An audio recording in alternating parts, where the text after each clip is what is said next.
먼저 인사부터 드리면 저는 이제 지금 정치발전소라는 곳에 상임이사 맡고 있습니다. 조성주라고 합니다. 반갑습니다. 제가 오늘 강의 요청을 코로나 이후 한국사의 뭐 변화 이런 거 다들 뭐 궁금해 하실 거고 사실 저 개인적으로도 저도 궁금한 부분이어서 강의를 준비하면서 좀 고민은 좀 많았습니다. 왜냐면은 우리가 이제 지금 다 포스트 코로나 얘기하는데 코로나 이후에 사실 무엇이 어떻게 변화될지 예측하는 거는 사실 조금 쉽지는 않아요. 그리고 워낙 그 큰 분야들에서 변화들이 있는 거기 때문에 이걸 일일이 다 어떤 변화가 예상된다 또는 어떤 갈등들이 일어날 것이다라고 일일이 다 얘기하는 거는 조금 섣부를 수도 있겠다. 그래서 두 가지 부분에 좀 초점을 맞추는 게 좋겠다 이렇게 생각했습니다. 하나는 일반적으로 우리가 이제 정치 체제를 지금 우리는 민주주의를 하고 있는 거잖아요. 그러니까 코로나 이후에 민주주의라는 정치 체제가 어떤 갈등 지점들에 좀 직면할 것인가, 요거를 하나 말씀드릴 거고요. 어쨌든 여기가 이제 정의당 전북도당 강의이기 때문에 특히 이제 코로나 이후에 노동이라는 문제가 어떻게 변화될 가능성이 있다. 요 두 가지에 일단 포커스를 맞추면서 또 그 외에 뭐 나올 수 있는 쟁점들은 뭐 질의응답을 통해서든 아니면 중간중간에 제가 간단히 말씀을 드리든 이렇게 이야기를 하도록 하겠습니다. 앞에 아마 총선평가여서 조금 무거우셨을 수도 있는데 코로나 이후 얘기도 이렇게 가벼운 얘기만은 아니어서 하여튼 제가 최대한 재밌게 한번 해보도록 하겠습니다.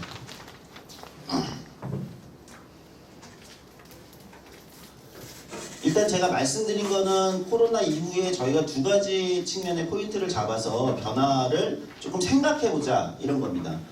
근데 이제 첫 번째 민주주의, 두 번째 노동 문제라고 제가 말씀을 드렸는데 그럼 민주주의라는 정치 체제가 코로나 이후에 일정 정도 보통 이제 학술적 용어로는 변형이라고 하는데 민주주의라는 정치 체제가 코로나 이후에 일정 정도 변화 또는 변형 또는 뭐 새로운 어떤 문제들에 직면할 것이다. 우리 이렇게 생각을 일반적으로 하잖아요.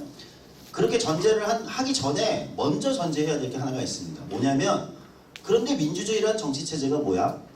라는 거를 먼저 우리가 좀 개념을 정해놓고 이야기를 하지 않으면 사실은 우리가 뭐랄까 그냥 변화했다. 민주주의 정치 체제가 조금 변화한다. 이런 말은 기존의 민주주의라는 게 무엇인지를 먼저 정의해놓고 하지 않으면 우리가 헷갈릴 수 있거든요.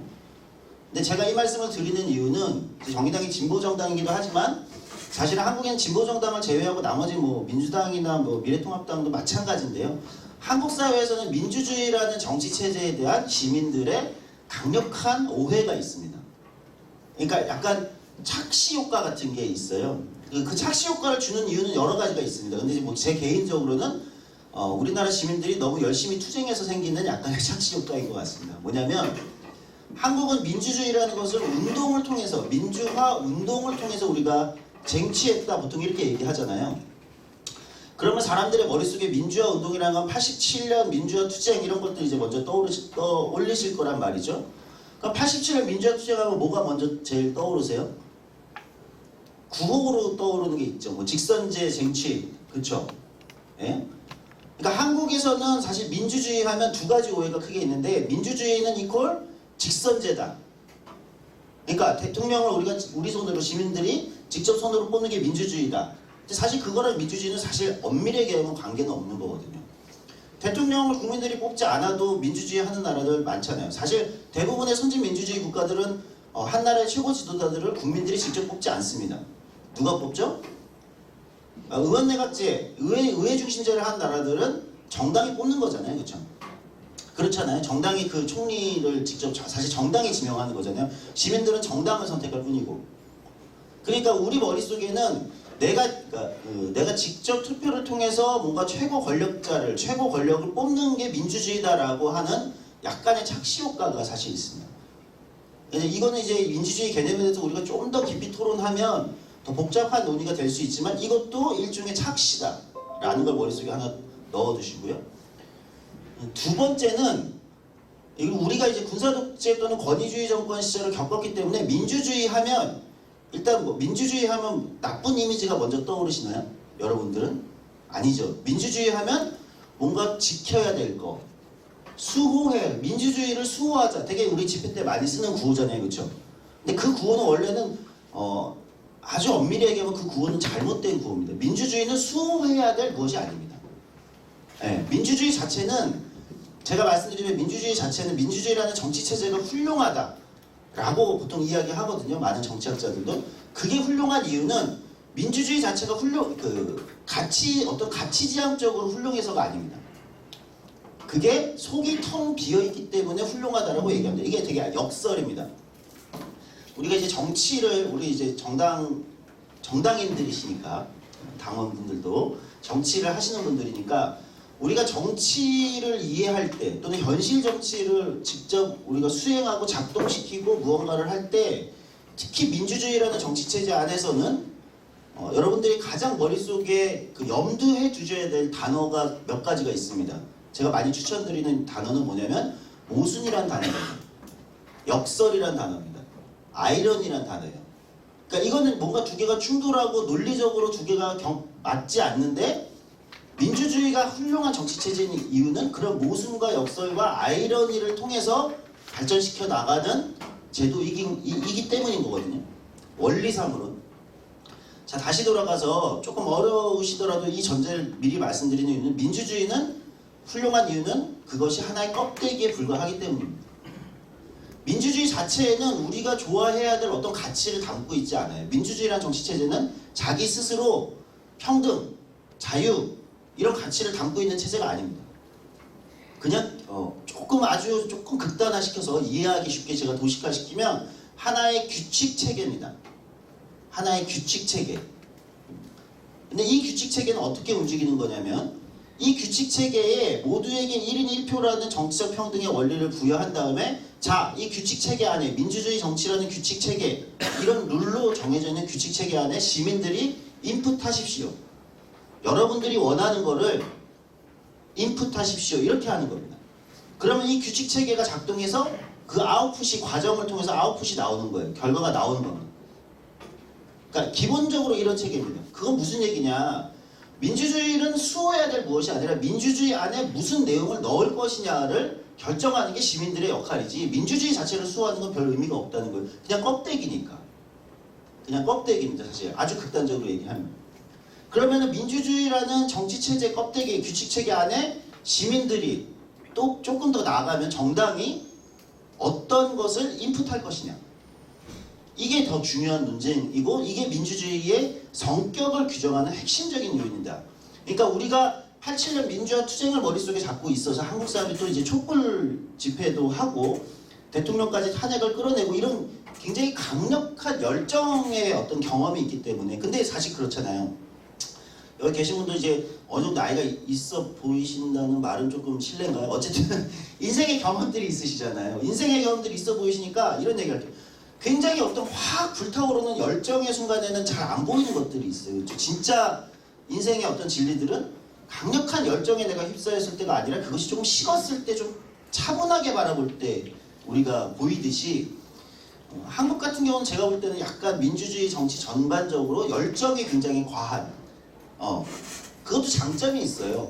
그게 다이나믹 코리아를 만드는, 전 세계가 놀라워할 정도의 굉장히 다이나믹한 극적 변화를 만들어내는 장점이기도 하지만, 그건 또 단점이 있습니다. 열정이 과할 때, 열정이 늘 불타오를 때 단점은 뭐냐면, 차분하게 다른 어떤 문제들을 바라보는 이런 것들은 우리 사회가 실제로 좀 부족합니다. 문화적으로 얘기하면 이게 이제 한국이 워낙 빠른 변화에 익숙하다 보니까 중간에 거쳐야 될 중요한 어떤 과정들을 잘 겪지 못하고, 토론하지 못하고, 논쟁하지 못하고 넘어가는 경우, 스킵, 뛰어넘는 경우가 너무 많다는 거죠. 이런 게 사실 한국의 민주주의를 얘기할 때 문제라고 지적을 하는데, 오늘 이제 코로나가 핵심이니까. 자, 돌아오면 그 민주주의는 그 안에 어떤 것을 인풋할 것인가를 정하는데, 이 얘기는 무슨 얘기냐? 민주주의라는 체제 안에 그럼 인풋, 어떤 것을 집어넣는데 나쁜 것을 집어넣으면 그건 나쁜 체제가 되는 겁니다. 대표적인 게 뭘까요? 이게 나치입니다. 파시즘이에요. 그러니까 우리가 히틀러의 독일은 민주주의의 결과입니다. 그러니까 히틀러는 민주주의를 파괴한 게 아니라 민주주의가 갖고 있는 가장 그 안에 정원 규칙 체계니까. 그러니까 히틀러는 어떤 의미에서 보면 민주주의자였던 거죠. 그 안에 강력한 시민들의 열정을, 나치즘이라는 열정을 동원해서 민주주의 체제 안에 집어넣은 거예요. 그러니까 민주주의는 언제든 파시즘으로 돌변할 수 있는 위험성을 뭐랄까요, 체제의 불안정성을 갖고 있는 체제입니다. 그래서 현대 정치학까지 나오기 전까지, 근대까지는 민주주의라는 정치 체제는 모든 철학자와 정치학자들의 조롱의 대상이었어요. 사실은 무지하고 어리석은 결정을 계속 내리는 체제, 최선의 합리적 판단이 여기에 있는데, 누가 봐도 최선의 결과를 낼 수 있는 이게 있는데 시민들이 다 모여서 자기 맘대로 결정을 하니까 최선이 결정되지 않죠. 네. 그러니까 조롱의 대상이었죠. 원래는 체제 자체가 그런 불안정성을 갖고 있습니다. 그러나 실제 이제 현대 정치에 와서 민주주의라는 체제를 우리가 실제 작동시켜 보니까 이게 의외로 구성원들을 더 평등하게 하고 더 자유롭게 하고 훨씬 더 국가의 부도 증가하고 이런 장점이 있네를 재발견한 거지. 원래 민주주의 자체가 무슨 긍정적인 체제는 아니다. 이 약간 우리의 선입견을 버릴 필요가 있다. 인풋. 그러니까 나치도 민주주의 체제 안에 자기가 인풋한 거야. 또 그러니까 파시즘이라는 근본적 불안정성을 민주주의 정치 체제가 갖고 있다면, 또 한쪽에서는 그건 또 다른 의미로 얘기하면 포퓰리즘이라는 불안정성을 민주주의는 갖고 있는 거예요. 자연스럽게. 왜? 여기 계신 모든 분들이 1인 1표기 때문에 그렇습니다. 그 전제는 또 뭐가 있냐? 인간은 합리적 동물이 아니기 때문인 거죠. 여러분들이 여기 앉아 계시지만 모두 굉장히 합리적인 선택과 판단과 윤리적인 선택과 결정만을 해오면서 살아오셨다라고 100% 자부하실 수 있는 분은 없으실 겁니다. 저를 포함해서. 왜? 우리는 신이 아니니까. 인간이 천사가 아니다라는 전제하에서 출발한 유일한 정치체제가 민주주의라는 정치체제입니다. 그러니까 종교가 정치를 하게 되면 어떻게 되죠? 종교는 절대적 윤리가 있는 거잖아요. 그렇죠? 그러니까 종교가 정치를 하게 되면 그래서 굉장히 오히려 더 많은 시민이 학살당하는 경우가 발생하는 거죠. 종교전쟁만큼 무서운 전쟁이 없는 이유가 있잖아요. 왜냐면 서로 절대 양립할 수 없는 윤리와 가치관의 대결이기 때문에. 그러니까 이런 것들을 인류가 다 겪어보면서 이렇게 해서는 못 살겠다 도저히. 너무 많은 사람들을 서로 죽이면서 잡아 족치면서 살아가는 이 체제는 안 되겠다. 그래서 인간은 신이 아니다, 인간은 천사가 아니다는 전제에서 출발하는 정치체제를 만들어보자 하면서 고대 아테네 민주주의를 가져와서 그것을 현대적으로 변형시켜서 그 안에 다른 요소들을 투입해서 만듭니다. 정당이란 걸 요소를 집어넣고요. 정당도 원래 민주주의 안에서는 존재하는 게 아니었어요. 고대 민주주의에서. 고대 아테네에 정당이라는 게 존재했다는 얘기 들어보신 적 없잖아요. 그렇죠? 예. 그건 현대 민주주의에서 등장한 체제거든요. 그러니까 요소거든요. 그러니까 정당이라는 것도 집어넣어보고, 언론의 역할이라는 것도 집어넣어보고, 삼권분리, 뭐 이런 요소도 한번 집어넣어보고, 이런 것들을 고대 아테네 민주주의를 갖고 와서 현대적으로 이런 새로운 요소들을 집어넣어서 만든 것이 사실은 지금의 민주주의 체제라는 것이다. 여기에 전제는 인간은 신이 아니다, 이런 겁니다. 제가 이렇게 길게 앞에 민주주의 얘기를 한 이유는 그렇기 때문에 민주주의, 특히 한국의 시민들이 가지고 있는 선입견, 민주주의가 불멸의 무슨 어떤 신성불가침의 불멸의 어떤 존재인 것처럼 생각할 이유가 없다. 그거 자체가 곧 도덕이고 선이다, 정의로운 것이다라고 전제하시면 안 된다. 그러니까 민주주의라는 시스템이 변화하는 거는 정당들이 굉장히 예민하게 부착하고 시민들이 예민하게 주시해야 되는 이유가 그거 자체가 선이 아니기 때문인 거예요. 언제든 돌변할 수 있는 체제다. 스스로 위험성을 갖고 있고, 영국의 수상을 지냈던 처칠의 표현에 따르면 인류 최악의 정치 체제다. 민주주의는 최악의 정치 체제다. 지금까지 인류가 작동시켜 본 것들을 제외하고. 무슨 얘기냐? 어쨌든 민주주의는 굉장히 불편한 제도고, 최선을 선택하는 제도가 아니라 차선이나 차악을 선택해 나가는 제도입니다. 이것도 우리가 이해할 필요가 있어요. 예. 그러니까 민주주의는 선과 악의 싸움이 아닌 것이다. 민주주의 안에서는 선도 악도 없다. 좀 답답하죠. 그러니까 누가 봐도 정의로운 결과가 있고 정의로운 것이 있는데, 그렇잖아요. 정의가 없는 건 아니잖아요. 정의로운 것이 있는데 체제가 정의를 늘 선택하지 않는다는 거예요. 이게 이제 민주주의의 아이러니인데, 그것이 가지는 장점 때문에 민주주의 정치 체제를 해온 겁니다. 사실은 현대 국가들이. 그 장점은 일단 거대한 학살이 없다. 거대한 상호 간의 학살이 없고, 어쨌든 최대한 많은 의견들을 존중하기 때문에 변화에 좀 더 능동적이라는 게 있어요.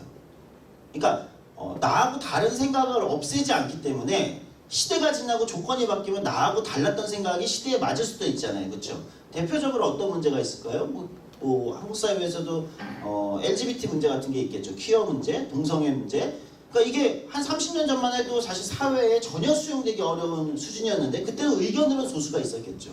근데 민주주의라면 이걸 없애지 않는 거예요. 의견은 소수일 수 있지만 근데 시대가 지나고 조건이 바뀌면 이제 그거는 미국 같은 경우가 그렇잖아요. 동성결혼도 미국은 합법화를 한다. 예를 들면 미국이 30년 전에 그랬던 게 아니거든요.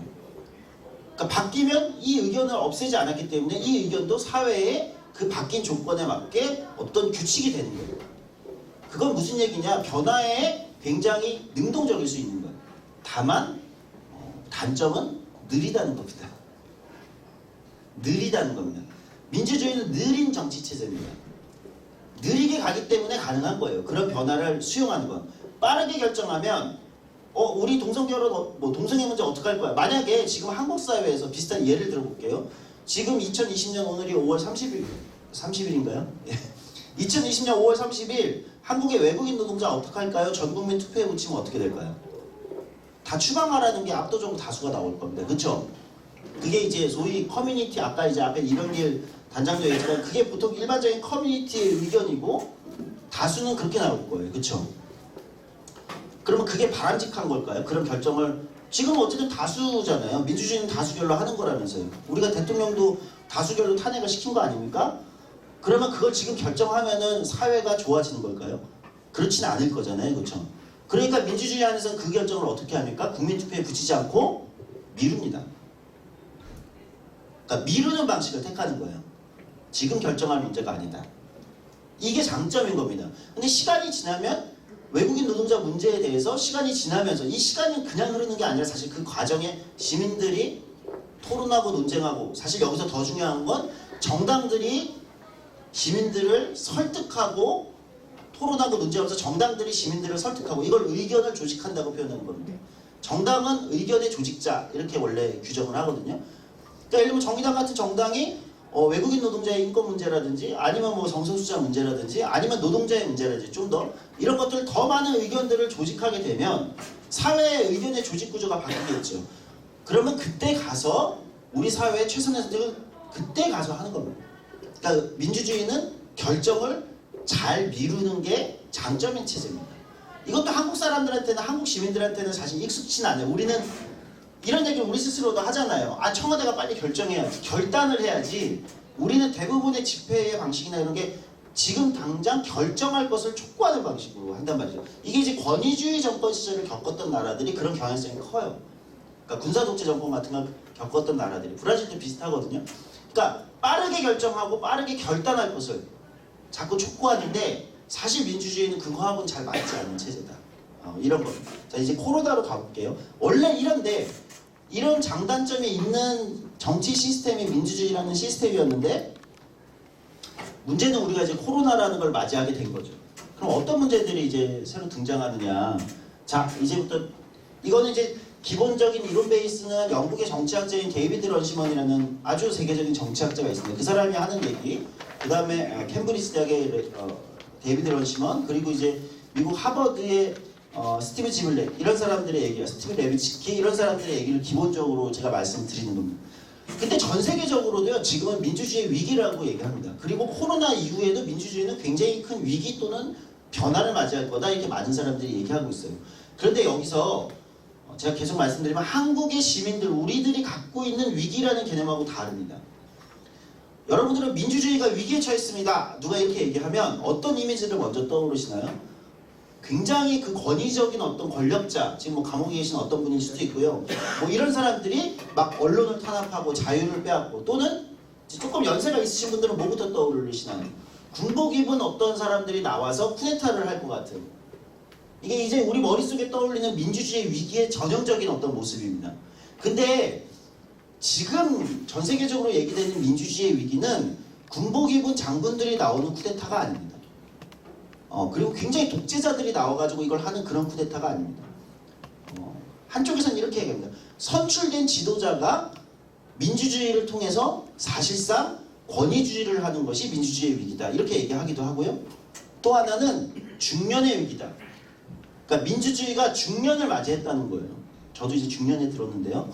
어쨌든 민주주의라는 정치체제가 청년기 때는 굉장히 다이나믹하고 굉장히 많은 에너지들을 잘 흡수하고 사회를 발전시켰는데 이게 이제 중년이 되면 어떻게 되죠? 여기 이제 중년에 들어가신 분들은 아시지만 몸도 무거워지고 군살도 뛰고 콜레스테롤이나 이제 지방간도 생기고 무릎도 아프고 마치 이런 것처럼 또는 뭐랄까요 약간의 갱년기 비슷한 게 오기도 하고 뭐 이런 것처럼 중년의 위기를 민주주의가 맞이하고 있다. 이 표현을 쓴 이게 이제 데이비드 런심은 영국 정치학자의 표현인데 무슨 얘기냐? 기존의 민주주의 우리가 민주주의 위기라고 생각하던 그 모습들이나 이미지 그런 방식으로 위기가 오지 않는다는 겁니다. 지금 전 세계의 선진 민주주의 국가 또는 좀 그러니까 이거는 민주주의를 지금 시작하는 나라들이 아니라 영국이나 프랑스나 미국이나 사실 한국도 여기에 포함되거든요. 우리도 이미 30년 이상을 했고 우리는 압축 성장하듯이 민주주의를 굉장히 압축적으로 발전시킨 나라여서 민주주의를 한 시간은 짧지만 한국은 민주주의를 한 시간은 정치체제를 한 시간은 짧지만 수준은 굉장히 올라와 있는 나라예요. 국가적으로는 민주주의를 작동시키는 수준. 그런데 지금 얘기되는 위기는 중년의 위기 같은 겁니다. 아까 그러니까 나이가 들면서 생기는 그러니까 성인병 같은 게 생긴다고 하잖아요. 안타깝게도 중년이 되면 이제 점점 그런 게 생기잖아요. 그렇죠? 그런 거 같은 위기를 겪고 있다. 이게 굉장히 무서운 겁니다. 어떻게 보면. 그래서 이제는 쿠데타라는 것이 군복 입은 장군들의 쿠데타는 한국에서는 기대하거나 그런 위협을 상정할 이유는 사실 거의 없습니다. 현재 민주주의 국가들도 마찬가지예요. 그런데 그거보다 더 무서운 것이 이런 식의 위기가 온다. 예를 들면 이겁니다. 군복 입은 장군들, 군부가 쿠데타를 한다. 이거는 음모죠, 음모. 군부의 어떤 사람들이 음모를 꾸며서 쿠데타를 통해서 권력을 찬탈한다. 이게 이제 머릿속에 있는 우리 민주주의 위기입니다. 지금 민주주의에서는 음모가 문제가 아니라 음모론이 문제가 되는 시기입니다. 음모론. 자, 머릿속에서 몇 가지 장면들이 게 떠올리실 거예요. 이 음모론은 이 사회를 막 음해시키려고 하는 무슨 뭐 일루미나티 같은 무슨 어둠의 세력이 하고 있는 게 아니고요. 여기 앉아 계신 시민 모두가 그런 음모론에 참여하는 사람들이 됐을 때 진보 보수를 떠나서 진보도 음모론을 하고 보수도 음모론을 하고 기업도 음모론을 하고 심지어 미국을 대표적으로 들면 트럼프 대통령이 나서서 음모론을 하고 정당이 음모론을 펼치고 그러니까 음모가 문제가 아닌 음모론이 문제가 되는 시기. 이게 이제 지금의 중년의 위기, 민주주의, 현대 민주주의가 지금 맞이하는 위기의 어떤 하나의 모습이다 이렇게 보면. 한국에 얼마나 많은 음모론이 있나요? 지금 예를 들면은 미래통합당 쪽은 선거 끝나고 거기서 일부는 지금 뭐 부정선거 개표 음모론을 막 펼치고 있잖아요. 그런데 시야를 조금 돌려볼까요? 몇 년 전에는 사실 진보 쪽에서 똑같은 얘기를 했어요. 그렇지 않나요? 진보 쪽에서 똑같은 얘기 무슨 K값이 어떠니 똑같은 얘기를 근데 그건 저는 사실 그 두 가지 얘기가 전혀 지금 미래통합당이 하는 음모론과 그때 그 얘기가 뭐랄까요? 별로 차이가 느껴지지 않아요. 사실 누가 얘기했냐라는 메신저를 빼면 똑같은 얘기를 사실 하고 있는 거예요. 선거 관련된 음모론만 있나요? 기후변화 관련된 음모론은 어떤가요? 기후변화는 사실 없다. 이런 음모론을 정말 많은 사람들이 믿고 있습니다. 한국에서도 그래요. 미국은 뭐 대통령이 나서서 트럼프가 나서서 이제 그런 식의 이야기를 펼칠 정도죠. 어떤 사건이 발생하면은 지금은 아까 제가 워낙 SNS나 인터넷이라는 것을 별로 좋아하지 않아서 커뮤니티 이런 걸 좋아하지 않아서 의견들이 좀 다를 수 있지만 지금은 어떤 사건이 일어나면 그냥 서로가 입장에 따라서 자기들의 음모론을 대중들에게 살포합니다. 그렇게 되면 뭐가 문제가 되냐? 실체적 진실 자체가 없어지는 거예요. 사실 지금 어떤 사건에 대한 팩트가 뭐라고 서로 확신할 수 있는 사회가 아니게 돼버렸잖아요. 다 서로가 서로의 음모론을 가지고 모두에게 그냥 무차별적으로 살포해버리는. 더군다나 그 음모론들이 그냥 이렇게 1대1로 만나서 얘기돼서 아 그렇대 요즘에 누가 얘기하니까 그렇대 이렇게 전달되는 게 아니라 그냥 SNS를 통해서 무차별적으로 살포되는 음모론의 시대에 살고 있는 거죠. 이거는 민주주의에서 굉장히 중요한 무엇을 망치는 거냐? 공론장의 이 과정을 만든 이건 정당을 거의 파괴하는 행위입니다. 사실 저는 아마 정당의 약화, 한국에서 정당의 약화는 음모론이 굉장히 크게 작동하고 있다고요. 정당을 통해서 자기가 사회에 대한 의견을 받아들일 이유가 없는 거예요. 그렇죠. 정당을 통해서 어떤 사건 이슈에 대해서 자기 의견을 받아들이거나 정리하거나 토론할 이유가 없습니다. 그냥 특정 음모론을 믿으면 되는 거예요.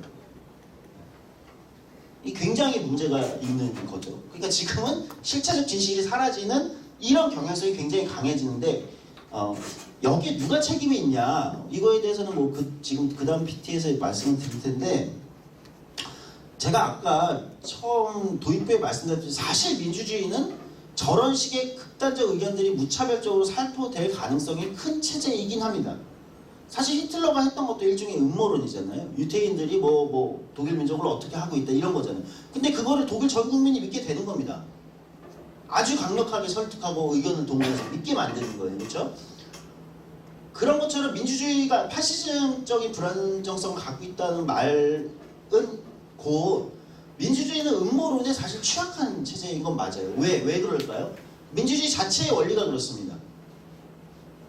민주주의 자체의 원리가 뭐냐면 정말 말도 안 되는 얘기여도 그 의견을 없애지 않기 때문에 그 의견 자체를 짓누르거나 없애는 건 민주주의가 아니잖아요. 그게 허황된 음모론일지라 하더라도 그리고 그게 다수가 믿으면 그게 다수의 의견이 돼버리는 거니까 민주주의라는 체제가 다수의 의견을 조직하는 쪽이 어쨌든 공공정책을 운영할 권리를 주니까 권한을 주니까 그러니까 이게 아이러니라는 거예요. 민주주의 자체가 가진 장점 때문에 민주주의가 오히려 중년에 들어서는 오히려 이런 그 자체의 원래는 장점이었던 것이 위기로 작동시켜버린다는 거죠. 이게 이제 전 세계의 많은 정치학자들이나 민주주의 연구자들이나 정치인이나 사실 한국은 이런 고민을 좀 늦게 하지만 정당들이 고민하고 있는 가장 큰 고민입니다. 이 음모론의 시대를 어떻게 돌파할 것인가. 정치 리더들도 이 고민을 제일 많이 하는 거죠. 두 번째, 민주주의는 제가 이제 이게 두 번째 문제, 이게 이제 코로나하고 직결되는 문제입니다. 뭐냐면 민주주의 정치체제는 제가 아까 얘기했지 결정을 늦추는 것에 장점이 있다고 말씀드렸어요. 그렇죠?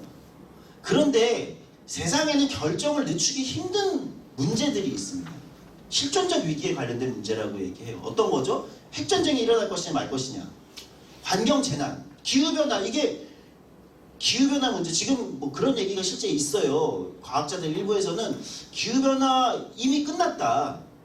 이미 기후변화를 이렇게 되돌리기가 어렵다. 지금 이 수준이 이미 다 끝났으니 그냥 포기하고 그냥 막 살자. 뭐 이런 얘기들도 있어요. 지구 이미 망했으니 되돌아갈 수가 없으니 그냥 포기하고 막 살자. 좀 극단적으로 이런 얘기를 하는 사람도 있을 정도로 기후변화 문제 같은 건 어떻습니까? 그거는 말 그대로 한 국가 문제가 아니라 그냥 지구라는 전체가 행성 전체가 어떻게 될 것인가의 문제인데 실존적 위기죠. 사실은 전 세계 환경 재난의 문제인데 근데 민주주의라는 시스템에서는 이 문제를 이거는 그냥 오히려 과감한 결단과 결정을 해야 되는 건데 빠르게 결정하지 않으면 이미 티핑 포인트가 넘어가고 있는 문제인데 민주주의는 이 결정을 하는 체제가 아니라는 거예요. 늦추죠. 근데 지금 결정해야 되는데 늦추는 거죠. 그러니까 어떻게 될까요? 이게 이제 굉장히 뭐랄까 아이러니한 거죠. 지금 우리가 겪고 있는 코로나라는 그 전염병, 감염병 문제는 어떻습니까?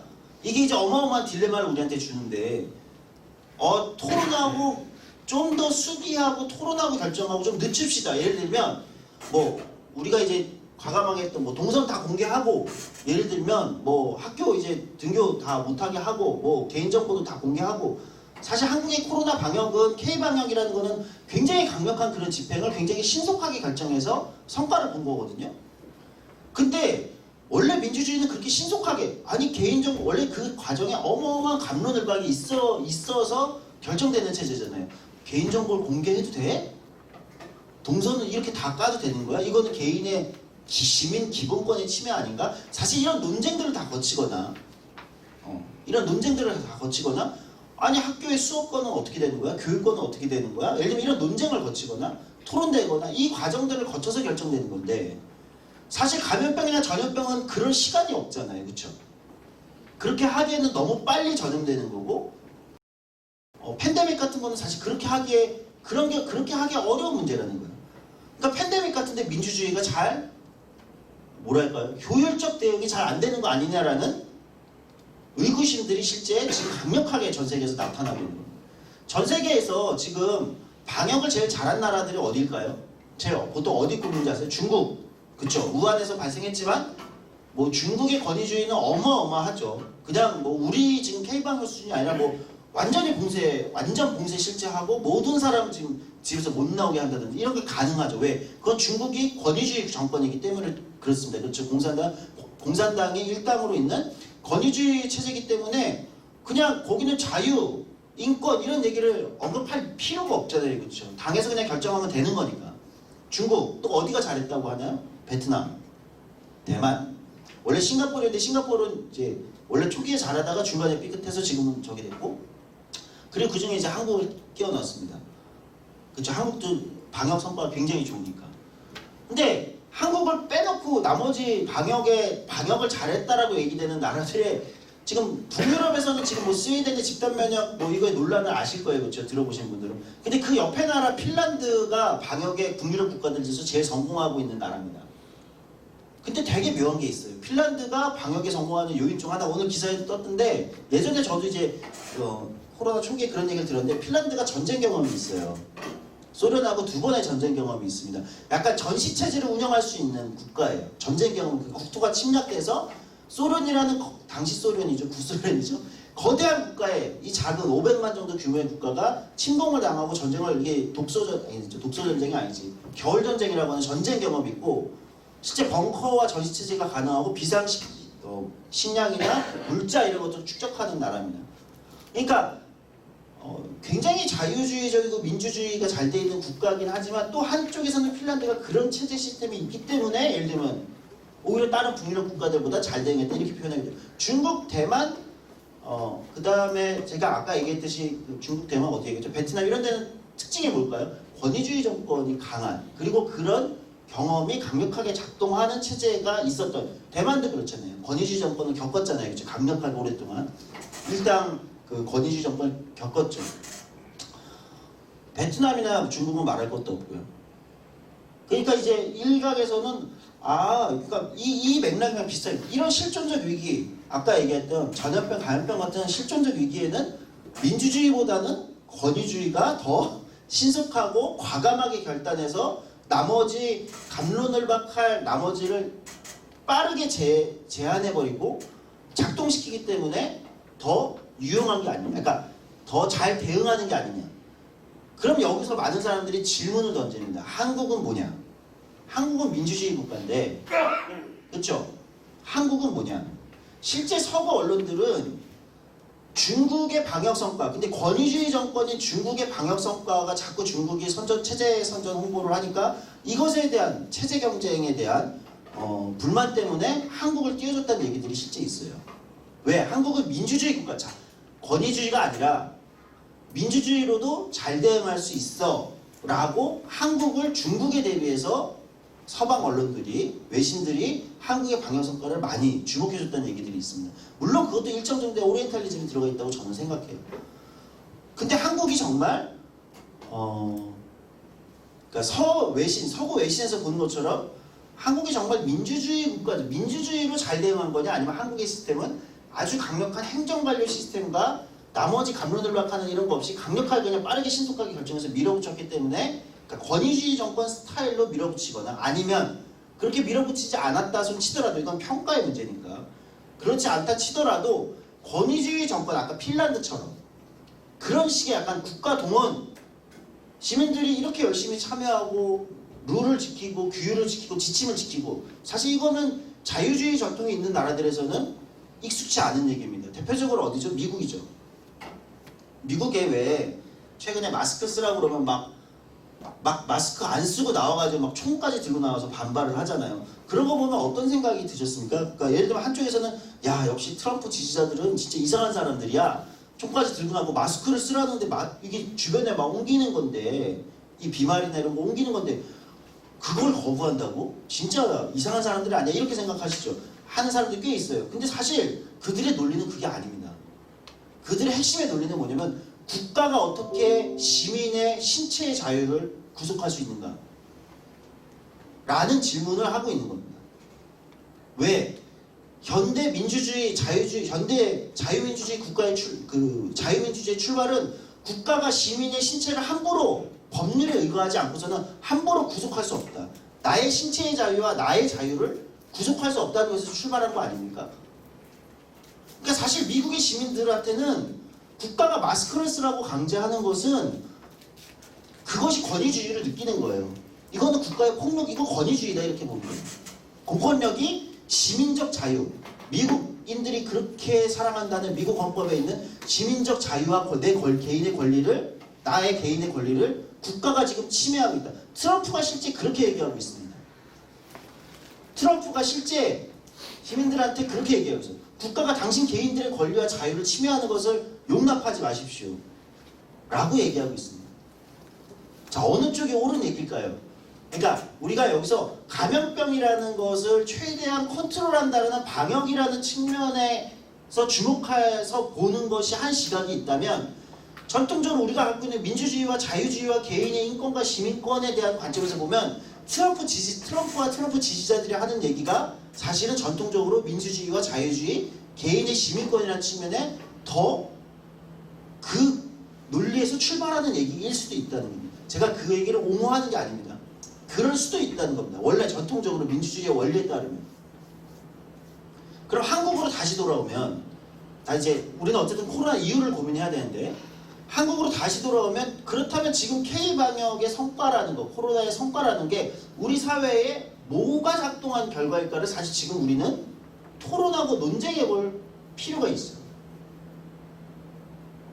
지금 제가 볼 때 한국 사회, 이제 오늘 강의가 코로나 이후의 한국 사회인데, 사실 코로나 이후의 한국 사회를 이야기할 때 한국에서 가장 위험한 문제는 뭐냐라고 얘기한다면, 누군가는 뭐 여러 가지 얘기를 할 수 있어요. 좀 이따 얘기했지만 뭐 질병관리청이라는 게 생기는 게 맞는 거냐도 문제 제기해 볼 수도 있고, 뭐 여러 가지 뭐 중간에 나왔던 그 이태원발 그 감염 사태에서 나왔던 예를 들면 성소수자들에 대한 어떤 공격성, 이걸 문제 삼을 수도 있고 여러 가지가 있는데, 사실은 저는 그거보다 훨씬 더 문제 삼아야 되는 게 먼저 있다고 생각합니다. 한국 사회에서 코로나 이유를 얘기할 때는 뭐냐, 토론하지 않는다는 겁니다.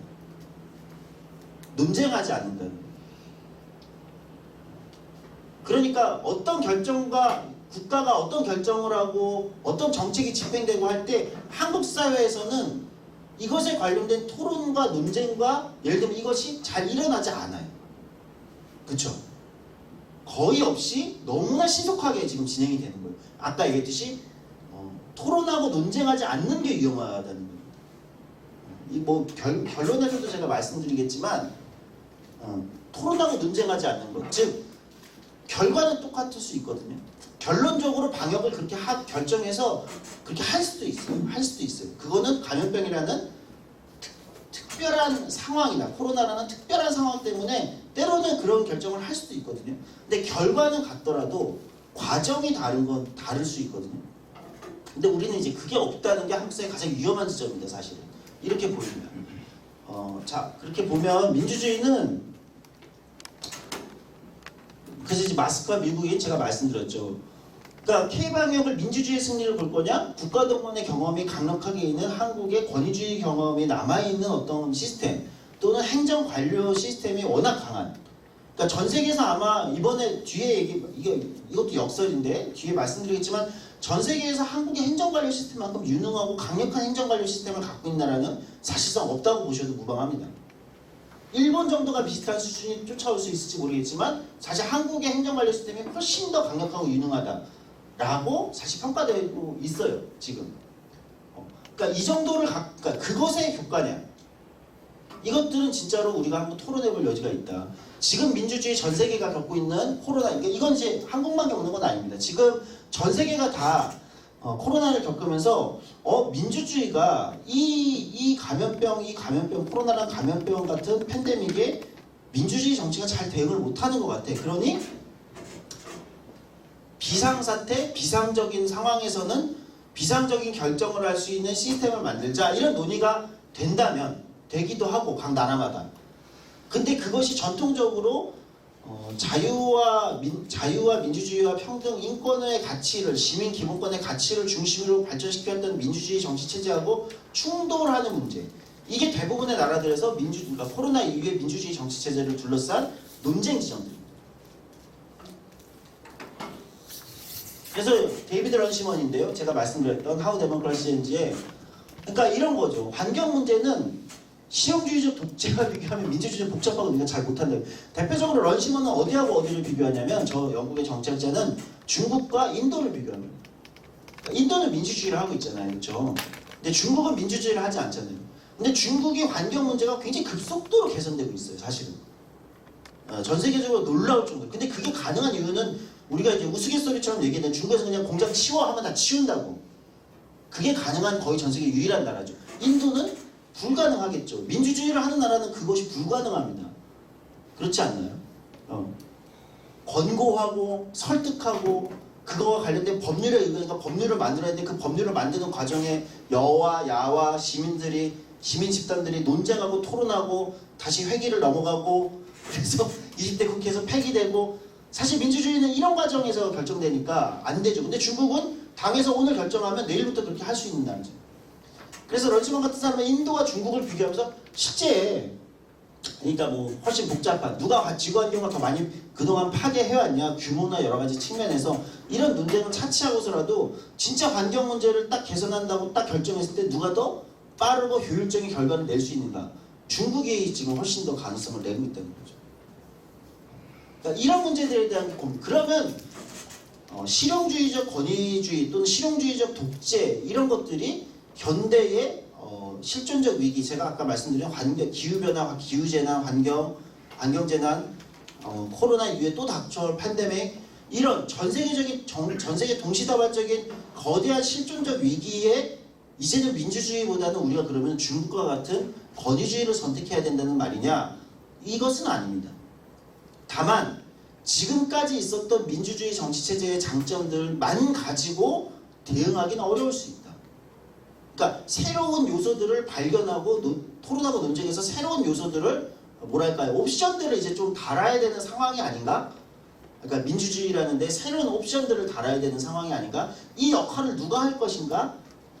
이 역할을 누가 할 것인가를 둘러싸고 전 세계 정치가 재편될 가능성이 있다, 이렇게 보는 겁니다. 이건 한국 사회에도 저는 비슷한 맥락이 있을 거라고 봅니다.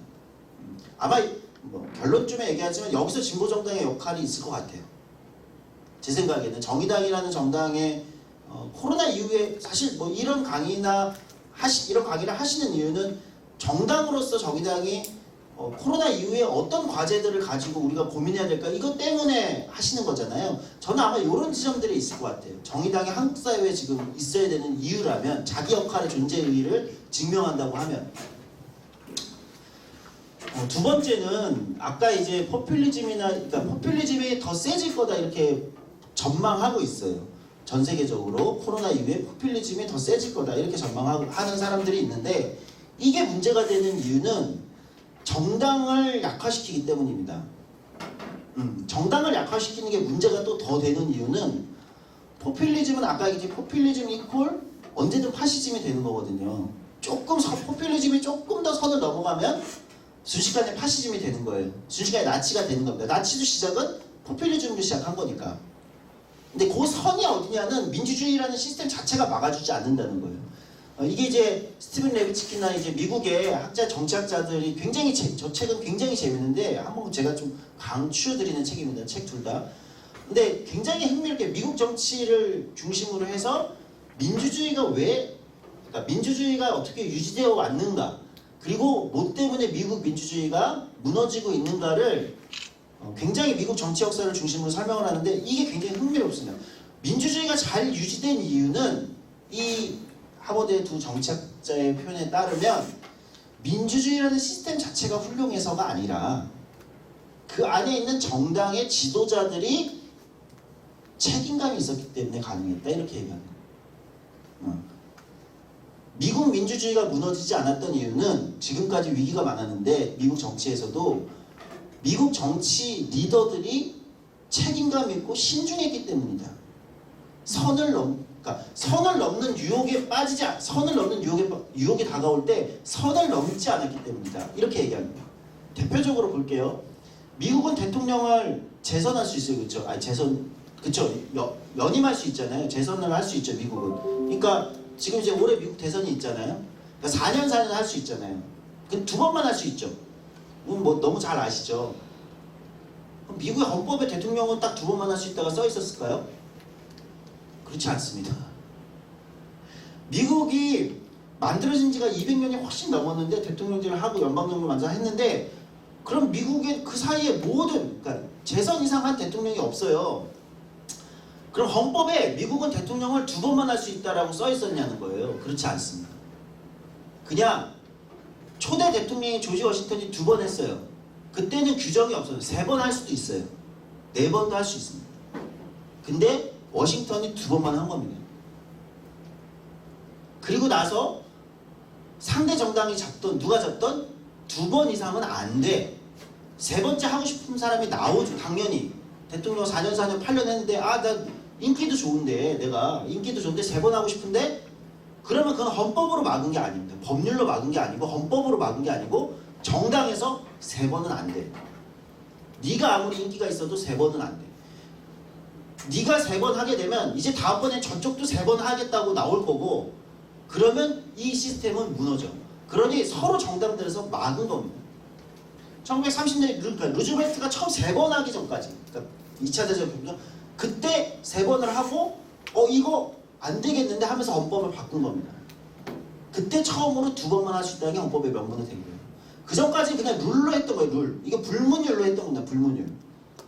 사실 민주주의는 불문율에 의해서 작동되는 경우가 더 많다는 게 이제 이 학자들의 얘기인 거고 그 선을 넘지 않는다는 거는 당연히 법률의 근거가 없는데 누구나 넘고 싶지 않겠습니까? 근데 그럼에도 불구하고 정당들에서 정당 리더들이 책임있게 그렇게 하지 못하게 막은 거. 또는 언제든 포퓰리스트들이 트럼프 같은 포퓰리스트들은 언제든 나왔다는 거예요. 늘 출연했었는데 이전에는 왜 미국에서 트럼프 같은 포퓰리스트가 성공하지 못했는가 라고 얘기할 때 그 이유도 딱 하나입니다. 그런 사람들이 나왔을 때 정당에서 정당 지도부가 허투시켰다는 겁니다. 정당 지도부가 안 돼. 이렇게 가는 건 안 되라고 계속 허투를 민주당도 공화당도 그렇게 시켜갔다는 거예요. 그 무슨 포퓰리스트 나오면 안 된다 뭐 이런 규정이 있었던 것도 아니고 그렇게 하는 순간 우리의 이 민주주의 시스템이 망가질 거예요. 그리고 이건 돌아와서 우리 공화당한테도 안 좋을 거야. 우리 민주당한테도 안 좋을 거야. 라고 자체적으로 판단했던 리더들의 결단입니다. 한국 민주주의로 오게 되면 한국 민주주의 또는 한국의 정치, 정당 정치 또는 정치인, 정치 리더들의 굉장히 안 좋은 습관이 하나가 있습니다. 뭐냐면 모든 문제를 법률로 하려고 한다든지 모든 문제를 규칙으로 처리하려고 한다든지 하는 경향성입니다. 그런데 그렇게 하면 할수록 이건 뭐 한국 정치 전체가 갖고 있는 건데 그러니까 이게 문제라고 하면 이 문제를 해결할 새로운 조직을 만들고 이 조직을 만들고 이 조직에 대한 법률을 만들고 예를 들면 이런 거죠. 제 개인적으로 제가 공수처에 반대하는데 예를 들면 그냥 검찰을 개혁하면 되는 문제인데 검찰 개혁이 꼭 공수처라는 조직을 따로 만들어야 될까? 이건 이제 제 개인의 의견입니다.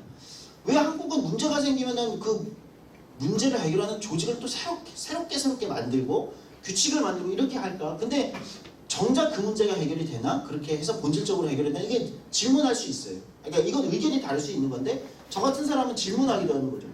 근데 한국 정치의 약간 이 일종의 이제 신화 같은 거죠. 규칙을 제정하고 법률을 제정하면 그걸로 문제가 해결될 거라고. 사실 민주주의 정치에서 특히 정당 정치 차원의 레벨에서의 문제들은 규칙으로 해결하는 게 아니라 여기 이제 앞에 연결서 이거는 얘기지만 정치력으로 해결하는 거예요. 왜? 그러니까 명문화 시켜놓으면 그것이 다시 구속되는 거죠.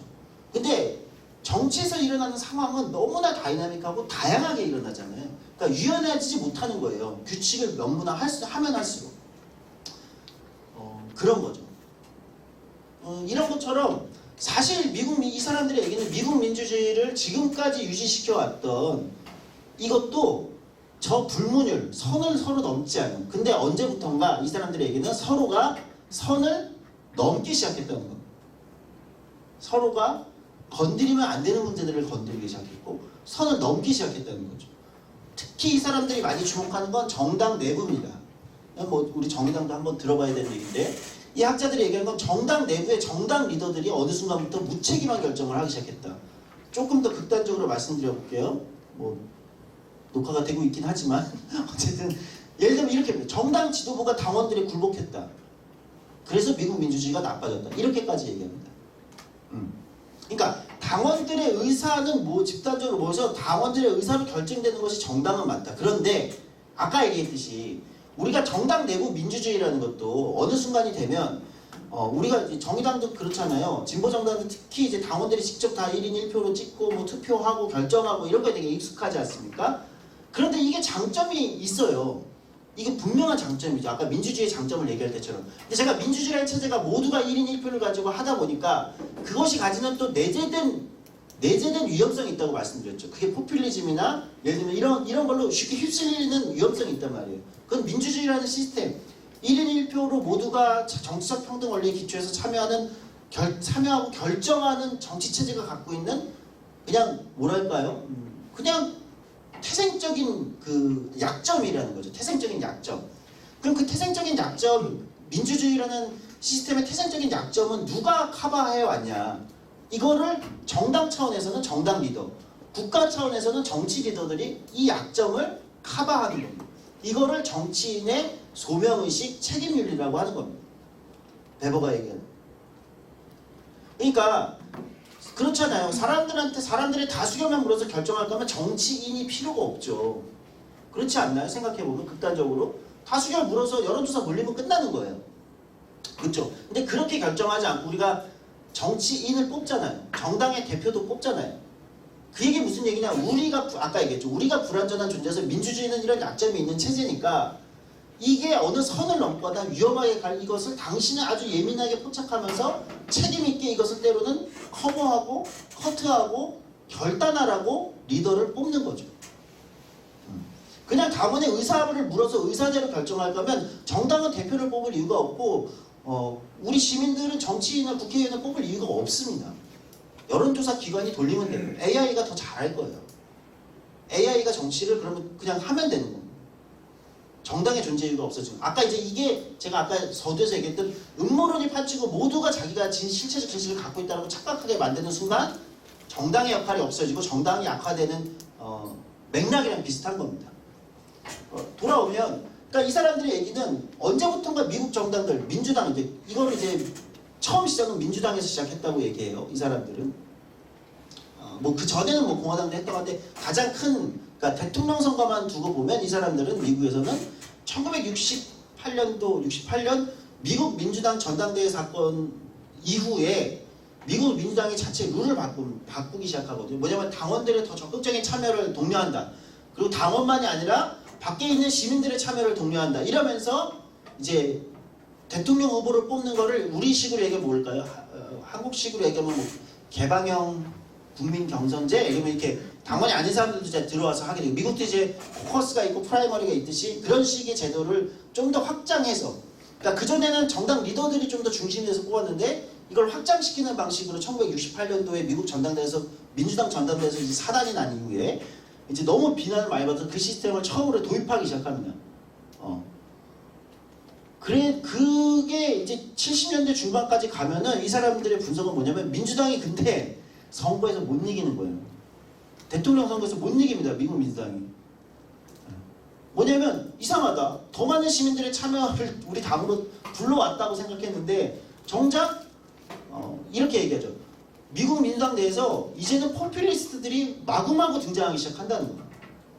그러니까 정당이 나빠진 결과가 왔다는 거예요. 근데 이게 흥미롭게도 민주당이 정신을 차려요. 미국 민주당이 정신 차려서 정당 리더들이 야 이렇게만 가다가는 우리가 선거 못 이길 것 같아. 전략적으로 우리가 전략적 판단을 좀 더 해야 될 것 같아. 이렇게 하는데 80년대부터는 공화당이 똑같이 이걸 합니다.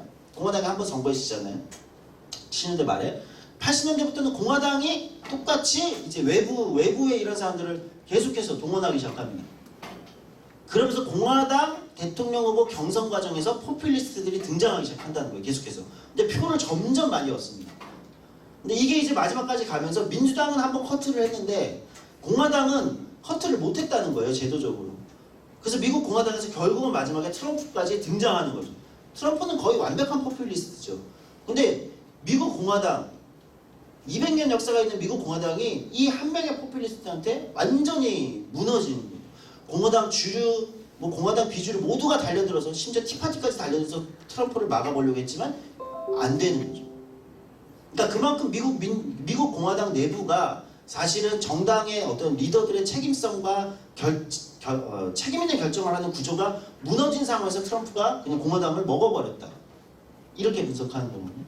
이거를 국가 차원으로 가게 되면 지금 정당 내부 민주주의 차원에 이제 아무래도 이제 정의당에서 다 오셨으니까 설명을 드리는 거고, 국가 차원으로 가게 되면 이것도 비슷한 겁니다. 국가 차원의 결정이라는 것도 사실 비슷한 거죠. 아까 이제 우리가 환경재난 이런 문제들의 저런 문제 결정을 할 때 그냥 시민들에게 모두 맡겨버린다면 사실은 쉽게 그러니까 올바른 결정을 하기가 어려운 게 사실 민주주의라는 시스템이거든요. 그러니까 정치인의 책임과 정치인의 결단은 점점 더 중요해져야 되는데, 사실은 이거를 무엇이 다 대체했다? SNS나 예를 들면 여론조사, 특히 한국은 여론조사가 사실 민주주의를 굉장히 왜곡한다고 저는 생각하는데, 이런 것들이 점점 기술 권력이라고 하는데, 이게 이제 아까 데이비드 런시먼 영국 정치학자가 가장 심혈을 기울여서 비판하고 있는 지점입니다. 심지어 데이비드 런시먼 저 학자는 트럼프보다 마크 주커버그가 민주주의에 해롭다 라고 얘기합니다. 근데 좀 설득력 있지 않나요? 페이스북을 보고 계시다 보면 그렇게 얘기할 정도로 이런 것들이 정치의 영역, 정당과 정치의 영역을 이렇게 잠식하면서 민주주의가 나빠졌다 이렇게 얘기합니다. 그리고 여기에 이제 결정적으로 아까 실존적 위기 이런 문제들이 다가왔을 때 민주주의가 가지는 약점 때문에 점점 사람들은 한쪽에서는 그냥 어떤 히어로가 빨리빨리 민주적 절차나 공론장에서의 토론이나 논쟁은 빨리 스킵하고 빨리 결정 내려주길 원하고, 그렇죠? 그렇게 원하고, 한쪽에서는 다시 또 우리가 다양한 정당들이 또 책임있게 결정해야 될 부분들은 이거 역시도 굉장히 허물어지고, 이런 현상들이 계속 나타나고 있고, 사실 이렇게 보면 코로나 이후에 가장 위험한 형태는 기술 권력이거나 권위주의에 대한 용인이라든지 아니면 무책임한 포퓰리즘이라든지 사회적 약자에 대한 혐오, 이런 것들이 계속 나오는 거죠.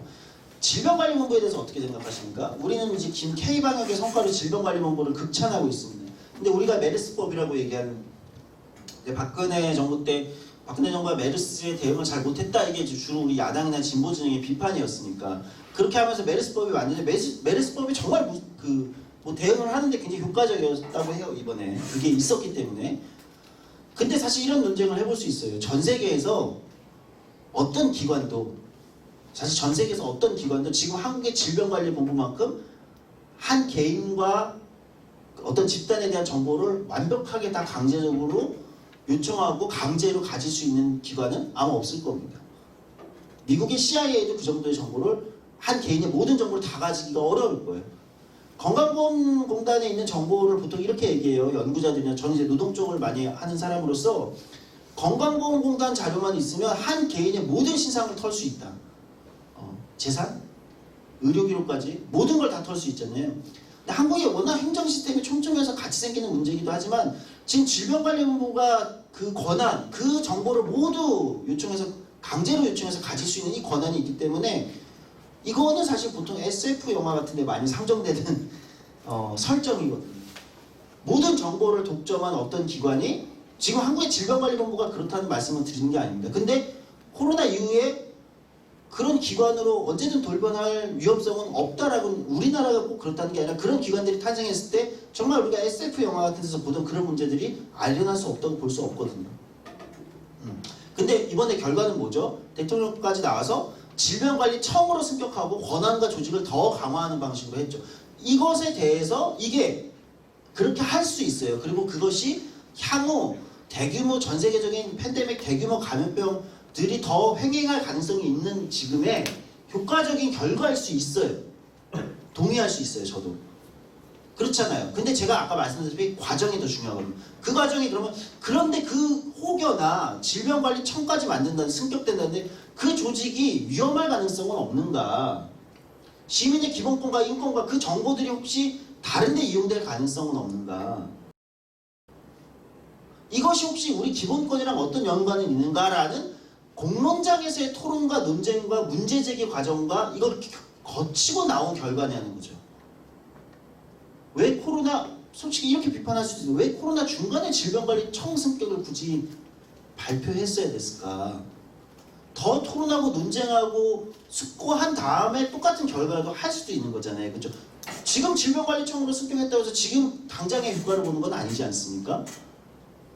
그럼 다시 돌아가면 제가 계속 여기 이제 정의당이니까 진보정당의 목소리는 무엇이었어야 됐을까? 그러니까 정당의 역할이라는 건 뭘까? 그러니까 다른 정당인 거잖아요. 그렇죠? 지금 집권당하고 다른 정당인 거잖아요. 그렇죠? 야당하고도 제1야당하고도 다른 정당인 거잖아요. 그럼 정당은 제가 아까 말씀드린 정당의 원래 규정은 의견의 조직자입니다. 의견을 조직하는 조직이죠. 그렇죠? 의견을 조직하는 의견의 조직자가 정당의 다른 말입니다. 그러면 이 과정, 예를 들면 하나 제가 샘플로 든 질병관리본부가 이 와중에 모든 개인정보가 사실상 거의 모든 정보를 통합해서 가질 수 있는데 이미 질병관리청으로까지 더 무소불위의 권력으로 표현이 좀 그렇지만 가는데 이 과정에서 그러면은 공론장에서 의견의 조직자로서의 정의당의 역할은 무엇이었어야 될까? 야당의 역할은 무엇이었어야 될까? 사실 이런 게 사실 토론될 필요가 있죠. 고민돼 볼 필요가 있죠. 이 예를 든 겁니다. 왜 다음으로 안 넘어가죠? 제가 너무 많이 얘기해서 끊긴 건가요?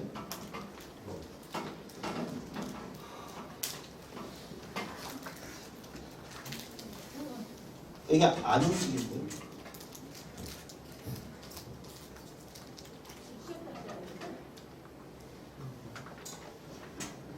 하나만 슬라이드 넘겨주세요. 됐습니다. 이건 그냥 보고 넘어가세요. 이거 뭐냐면 그래서 코로나 이후에 사회가 어떻게 될 거냐를 보고 싶으시면 코로나 이후에 가장 나쁜 상황으로 우리 전 세계가 간다. 민주주의가 가장 나쁜 상태로 간다. 라고 가정하면 이 드라마를 보시면 됩니다. 그냥 보시면 이제 이렇게 가는 거구나. 우리 사회가. 제가 개인적으로 저희 이제 워낙 드라마를 잘 만들기로 유명한 영국의 BBC와 이제 미국의 HBO가 합작해서 만든 드라마로 Years and Years. 작년 올해 지금 전 세계에서 최고의 평가를 받고 있는 드라마입니다. 영국에서 만들었고 브렉시트 이후의 영국의 모습을 다룬 건데 지금 제가 얘기한 대규모 감염병 사태, 대재앙 또는 음모론, 그다음에 민주주의의 중년의 위기, 포퓰리즘의 등장 이런 거의 모든 이슈들을 제가 확인되지 않지만 아마 이 드라마를 만드는 과정에서 제가 얘기한 전 세계적인 지금 최신 정치학자들의 이론이나 주장들이나 이런 걸 거의 다 참고를 한 것 같아요. 그래서 그냥 6편짜리 짧은 드라마인데 기후위기, 정보와의 미래 모든 걸 다루고 있으니까 이거 보시면 아마 코로나 이후에 사회가 안 좋게 간다, 결정해서 안 좋게 간다라는 거에 예측하기에 가장 좋은 드라마다. 오히려 이 드라마를 보시는 게 더 좋으실 수 있습니다. 쏙쏙 이해가 되실 거예요.